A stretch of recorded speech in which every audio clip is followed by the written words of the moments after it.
আসসালামু আলাইকুম, welcome back to my channel নিপাস cooking world. সবাই কেমন আছেন? আশা করি সবাই অনেক ভালো আছেন। আপনাদের দোয়ায় আমরাও অনেক ভালো আছি।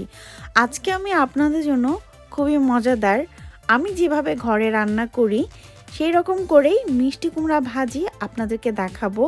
আমি জানি এই ভাজি সবাই করতে জানেন, কিন্তু এই ভিডিওটা তাদের জন্য যারা একেবারেই রান্না জানে না বা নতুন রান্না শিখছে বা যারা দেশের বাইরে থাকে তাদের জন্য এই আমার রেসিপি। আর যারা জানেন তারা তো জানেন। তো মিষ্টি কুমড়া ভাজি করার জন্য আমি যে পাতিলে করব সেই পাতিলে পরিমাণ মতো একটু তেল নিয়ে নিলাম।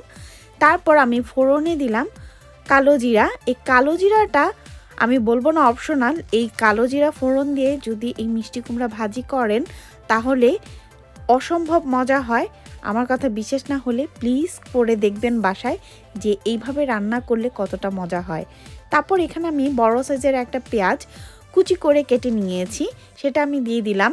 আর মিষ্টি কুমড়োটাকে আমি ঠিক এইভাবে লম্বা করে একটু মোটা করে কেটে নিয়েছি, যেহেতু মিষ্টি কুমড়ো অনেক নরম হয়, খুব তাড়াতাড়ি গলে যায় তাই। আর এই পেঁয়াজটা আমি বেশিক্ষণ ভাজবো না, জাস্ট একটু নরম করব তেলের মধ্যে। মানে পেঁয়াজের রসটা যখন বের হয়ে যাবে তখন আমি এখানে মিষ্টি কুমড়া অ্যাড করে দিব। এর সাথে আমি এখন অ্যাড করে দিলাম কিছু কাঁচামরিচ। আমি ঝালটা একটু বেশি দিয়েছি এবং আমার কাঁচামরিচগুলোতে বেশি একটা ঝাল না, খুব অল্প পরিমাণে ঝাল, তাই আমি বেশ কয়েকটা কাঁচামরিচ ফালি করে নিয়েছি। ঝালটা আপনারা আপনাদের পছন্দ অনুযায়ী দিয়ে নেবেন। এখন এখানে অ্যাড করে দিব সে কেটে রাখা মিষ্টি কুমড়া।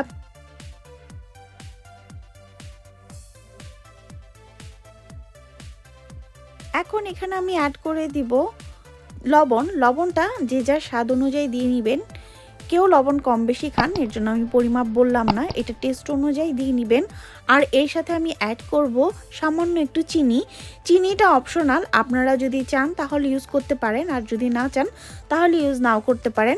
আমি চিনিটা ইউজ করি, তাহলে আমার কাছে টেস্ট একটু ভালো লাগে, তাই আমি এখানে অ্যাড করে দিয়েছি খুব অল্প পরিমাণে চিনি। আর এখানে অ্যাড করলাম হাফ চা চামচ হলুদ গুঁড়ো আর হাফ চা চামচ শুকনো মরিচ গুঁড়ো। আর এখানে কোনো মশলা আমি অ্যাড করব না, জাস্ট শুধু হলুদ গুঁড়ো আর একটু শুকনো মরিচ গুঁড়ো দিয়ে এখন এটাকে ভালো করে আমি মিক্সড করে নিব। মিক্সড করে আমি ঢেকে দিব ঠিক 5 মিনিটের জন্য।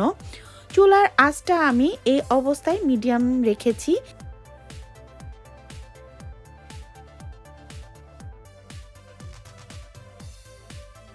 ফিরে আসলাম 5 মিনিট পর, ঢাকনাটা খুলে এখন এটাকে ভালো করে মিক্সড করে নিব।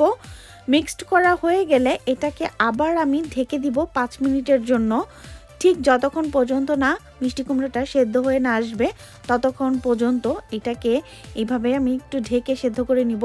আর এর সাথে আমি অ্যাড করে দিলাম জাস্ট অল্প পরিমাণের চিনি, যেটা আমি প্রথমেই বলেছি আপনাদের। আর মিষ্টি কুমড়ো থেকে দেখতেই পাচ্ছেন যে অনেক পানি বের হয়েছে। এখন আর এটাকে আমি ঢাকবো না, ঠিক ওই রকম করে একটু জায়গাটা ফাঁকা করে যত পানি আছে সব মাঝখানে দিয়ে আমি চুলার আঁচটা হাইতে রেখে পানিটাকে শুকিয়ে নিয়েছি। হয়ে গেল আমাদের মজাদার মিষ্টি কুমড়া ভাজি। এটাতে এখনও পানি আছে আপনারা দেখতে পাচ্ছেন, তো আমি ট্রাই করছি এই পানিগুলো শুকায় নেওয়ার জন্য। পানিটা যখন শুকিয়ে আসবে হয়ে গেল আমাদের সেই মজাদার মিষ্টি কুমড়ো ভাজি। গরম গরম ভাতের সাথে এই মিষ্টি কুমড়ো ভাজি কিন্তু অসম্ভব মজা লাগে। আজকে এই পর্যন্ত। আমার ভিডিওটা আপনাদের যদি ভালো লেগে থাকে তাহলে প্লিজ আমার চ্যানেলটাকে সাবস্ক্রাইব করবেন, পাশে থাকে বেল বাটনটা অন করে দিবেন এবং আপনার ফ্রেন্ডস অ্যান্ড ফ্যামিলির কাছে আমার ভিডিওটা শেয়ার করবেন প্লিজ।